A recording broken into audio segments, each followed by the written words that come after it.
जय श्री कृष्ण।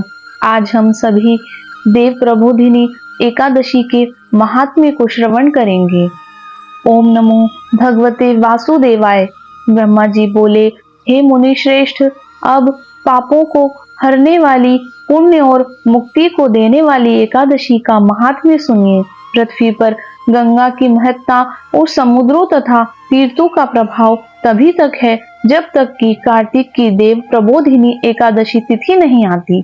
मनुष्य को जो फल 1000 अश्वमेघ और 100 राजसूय यज्ञों से मिलता है, वही देव प्रबोधिनी एकादशी से मिलता है। नारद जी कहने लगे कि हे पिता, एक समय भोजन करने से, रात्रि को भोजन करने से तथा सारे दिन उपवास करने से क्या फल मिलता है, सो विस्तार से बताइए। ब्रह्मा जी बोले, हे पुत्र, एक बार भोजन करने से 1 जन्म और रात्रि को भोजन करने से 2 जन्म तथा पूरा दिन उपवास करने से 7 जन्मों के पाप नाश होते हैं। जो वस्तु त्रिलोकी में न मिल सके और दिखे भी नहीं, वह हरि प्रबोधिनी एकादशी से प्राप्त हो सकती है।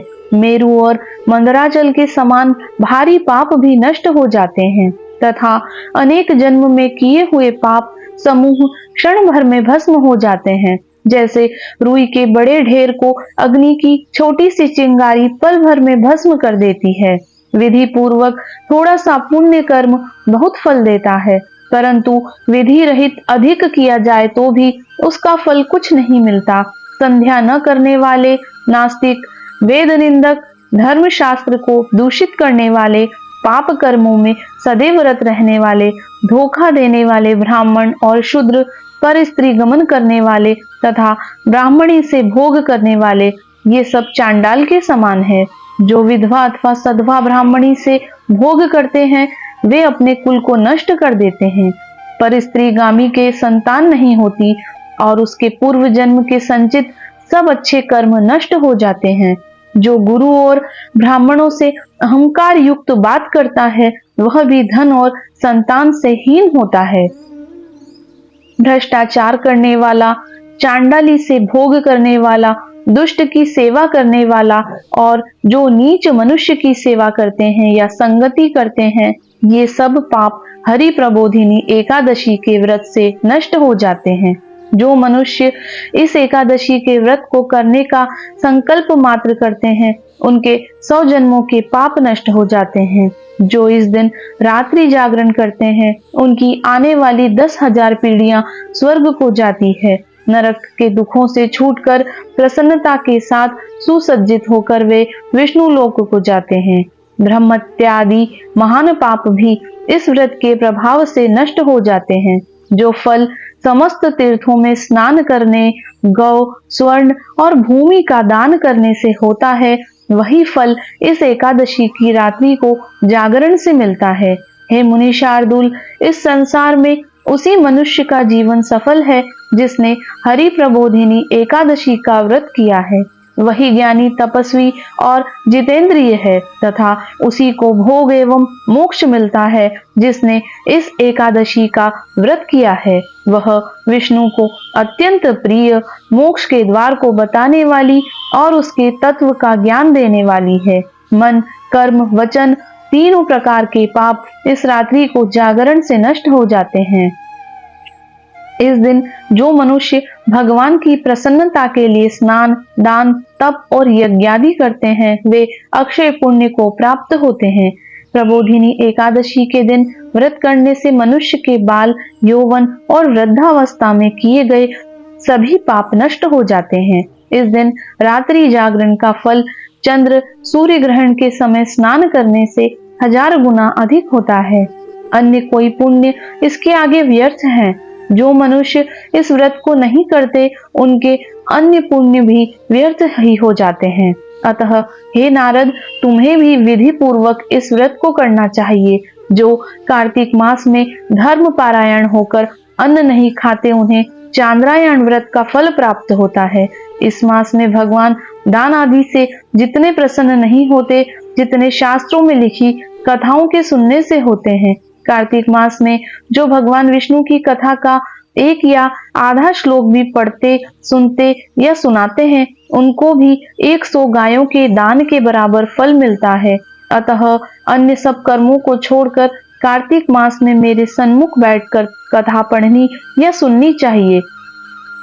जो कल्याण के लिए इस मास में हरि कथा कहते हैं, वे सारे कुटुंब का क्षण मात्र में उद्धार कर देते हैं। शास्त्रों की कथा कहने सुनने से 10,000 यज्ञों का फल मिलता है। जो नियम पूर्वक हरि कथा सुनते हैं, वे 1000 गौदान का फल पाते हैं। विष्णु के जागने के समय जो भगवान की कथा सुनते हैं, वे 7 द्वीपों समेत पृथ्वी के दान करने का फल पाते हैं। कथा सुनकर या वाचक को जो मनुष्य सामर्थ्य के अनुसार दक्षिणा देते हैं, उनको सनातन लोक मिलता है। व्रत करने की विधि ब्रह्मा जी ने यह बताई।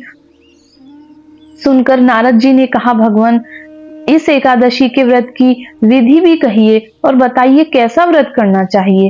इस पर ब्रह्मा जी ने कहा कि ब्रह्म मुहूर्त में जब 2 घड़ी रात्रि रह जाए, तब उठकर शौचादि से निवृत्त होकर दंत धावन आदि कर नदी, तालाब, कुएं, बावड़ी या घर में ही जैसा संभव हो स्नान आदि करे।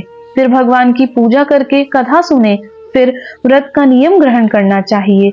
उस समय भगवान से प्रार्थना करे कि हे भगवान, आज मैं निराहार रहकर व्रत करूंगा, आप मेरी रक्षा कीजिए। दूसरे दिन द्वादशी को भोजन करूंगा। तत्पश्चात भक्ति भाव से व्रत करें तथा रात्रि को भगवान के आगे नृत्य, गीत आदि करना चाहिए। कृपणता त्याग कर बहुत से फूलों, फल, अगर, धूप आदि से भगवान का पूजन करना चाहिए। शंख जल से भगवान को अर्घ्य देना चाहिए। इसका समस्त तीर्थों से करोड़ गुना फल होता है।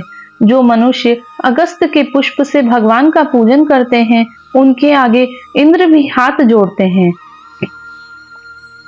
तपस्या करके संतुष्ट होने पर हरि भगवान जो नहीं करते, वह अगस्त के पुष्पों से भगवान को अलंकृत करने से करते हैं।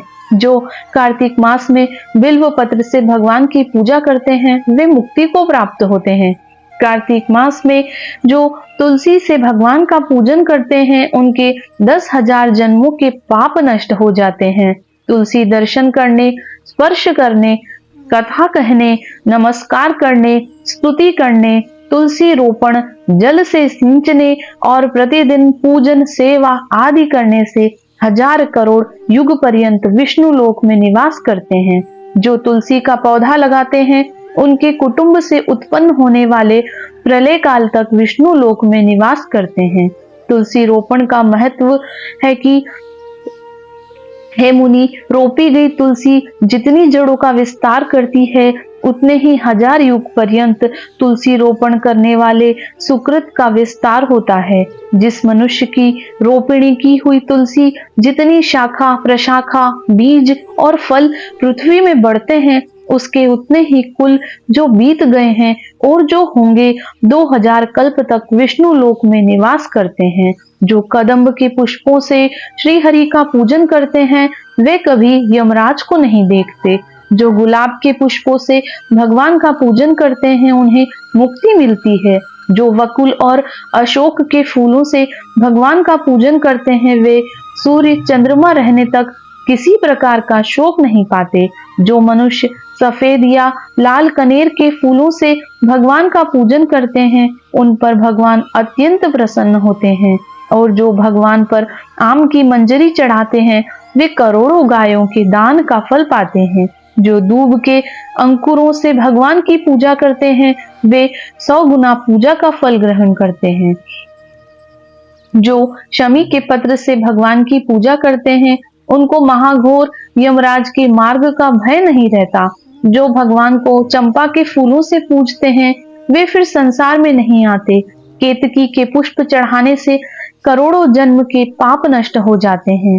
पीले रक्त वर्ण के कमल के पुष्पों से भगवान का पूजन करने वाले को श्वेत द्वीप में स्थान मिलता है।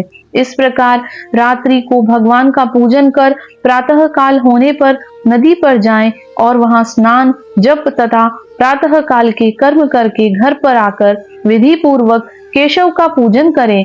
व्रत की समाप्ति पर विद्वान ब्राह्मणों को भोजन कराएं और दक्षिणा देकर क्षमा याचना करें। इसके पश्चात भोजन गौ और दक्षिणा देकर गुरु का पूजन करें। ब्राह्मणों को दक्षिणा दे और जो चीज व्रत के आरंभ में छोड़ने का नियम किया हुआ था वह ब्राह्मणों को दे। रात्रि में भोजन करने वाला मनुष्य ब्राह्मणों को भोजन कराए तथा स्वर्ण सहित बैलों का दान करे। जो मनुष्य मांसाहारी नहीं है वह गौदान करे। आंवले से स्नान करने वाले मनुष्य को दही और शहद का दान करना चाहिए। जो फलों को त्यागे वह फल दान करे।